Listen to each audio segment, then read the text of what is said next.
Hello and welcome back to my channel. In this video, we are going to be watching a VCreations video called Peter Parker, A Leap of Faith. This was actually requested by someone in one of my previous reaction videos. Definitely excited to jump right into this and see how I like this video. Everywhere I go, I see his face. He's really missing. Stark chose you. He made you an Avenger. Oh, I love that scene. The world needs that. He's just like, I made you an Avenger. You can't really see what I did with my hands. The whole, what is it? Isn't that how you become like a lord or something, right?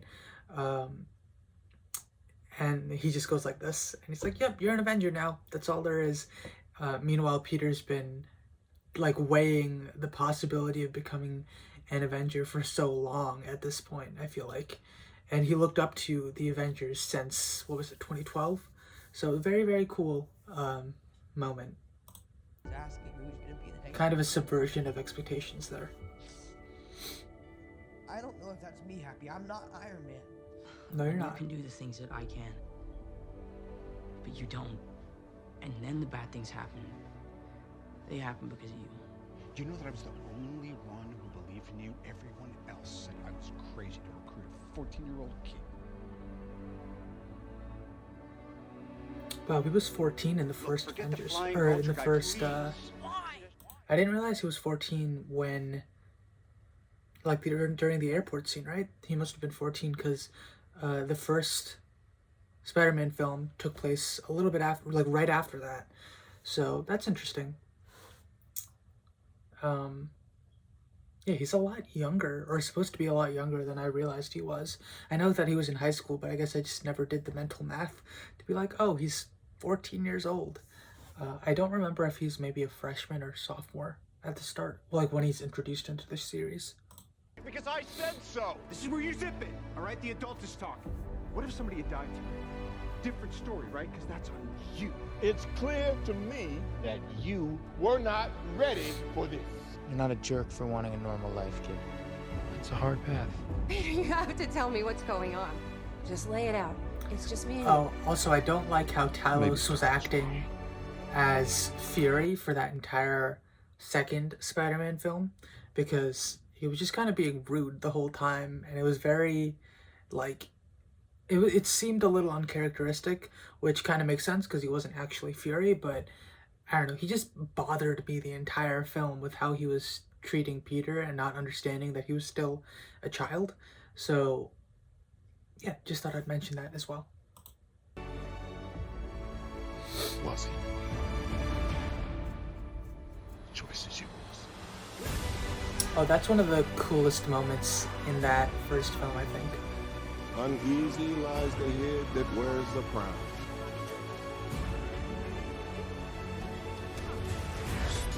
It's easy to fool people when they're already fooling themselves.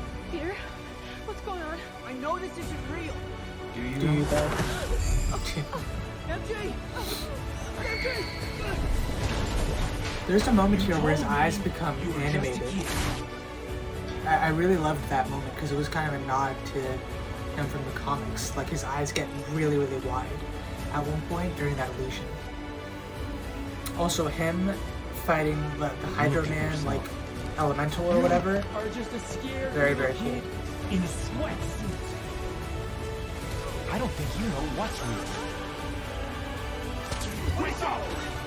Oh, that's a lot of falling. I shouldn't laugh. If you're nothing but- without this suit, then you shouldn't have.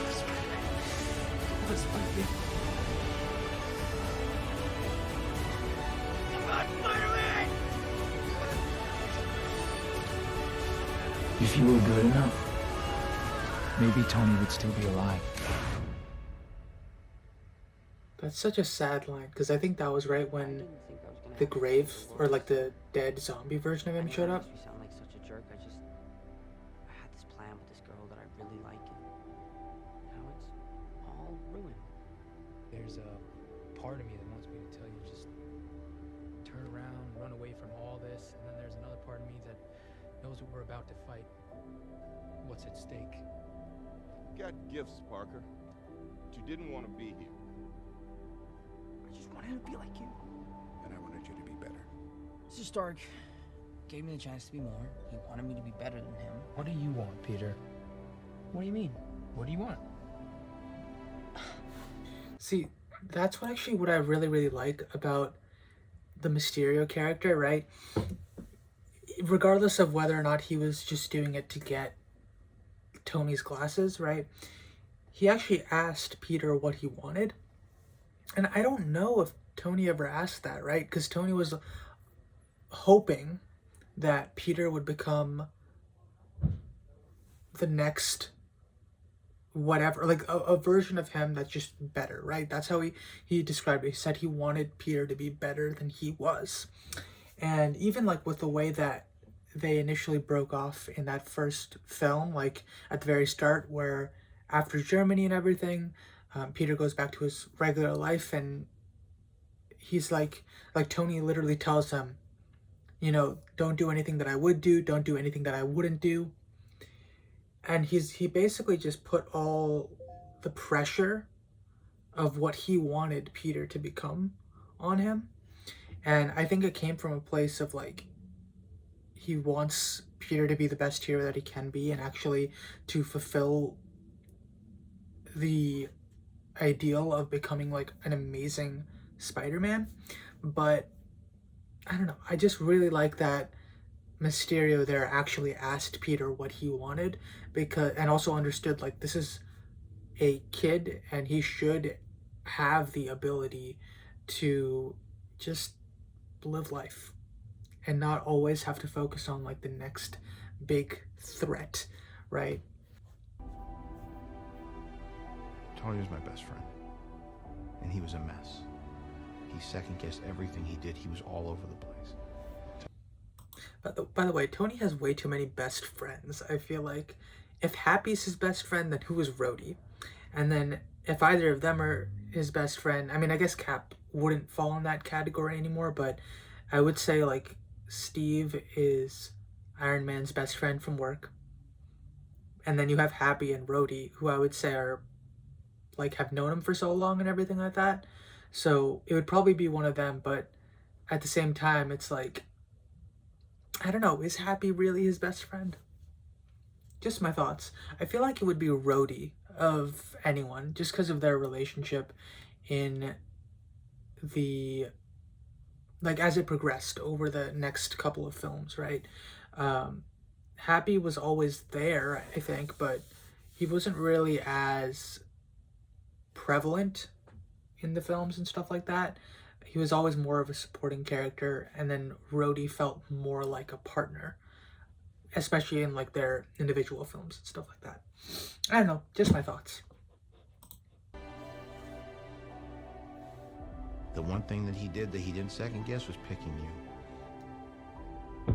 I don't think Tony would have done what he did if he didn't know that you were going to be here after he was gone. What is it like to take over from Tony Stark? There's some big shoes to fill. Your friends are in trouble. You're all alone. Tech is missing. I feel like that What are you going to do? spider shoot Got to wouldn't decide work. whether you're going to step up. Wasn't that literally just a parachute but had holes in it to be looking like a spider? Wouldn't that just make him fall? I don't know. Unless they were like clear in those parts, but you can't really tell from that. What's wrong about you?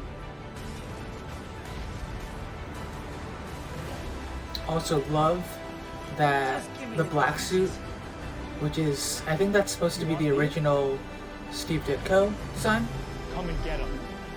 from like the first couple of issues. You can't be a friendly neighborhood Spider-Man if there's no neighborhood.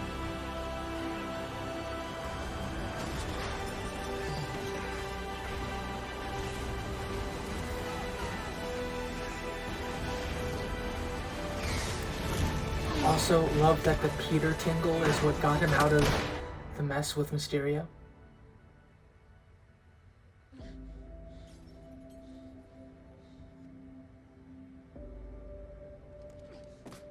can't trick me anymore. That's like a dad just carrying a baby to safety. What? Nothing. So yeah, that was Peter Parker, A Leap of Faith. Definitely an enjoyable ride. It reminded me a lot of the the specific films that, like, for Spider-Man, I didn't see much outside of the actual those two films, right? It was mainly about Peter Parker's journey through his own films, which I thought was interesting. Overall, definitely very, very well done piece of fan work. I don't know what these are called. Fan edit, I guess. I don't know. Yeah, I definitely love this version of Peter Parker, although I don't know if he is my favorite. I might have to say Tobey Maguire is still my favorite, for different reasons though. But yeah, I'm really, really excited for the next Spider-Man film, by the way. I'm hoping that we get some more news about that in the near future. I don't know if we are going to hear about it anytime soon, but, you know, any type of news about it would be wonderful to me.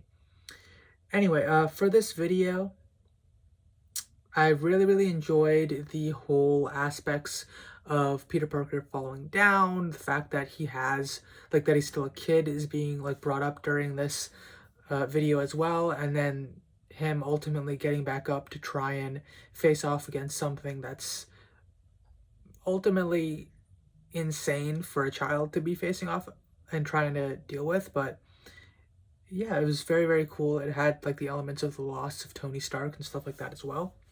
Yeah, nothing more for me to say on this video. I hope you enjoyed, and if you did, please let me know in the comments below. Drop a like, stuff like that. And if you want to see more from me, please subscribe to this channel. I'll catch you in the next video. Bye.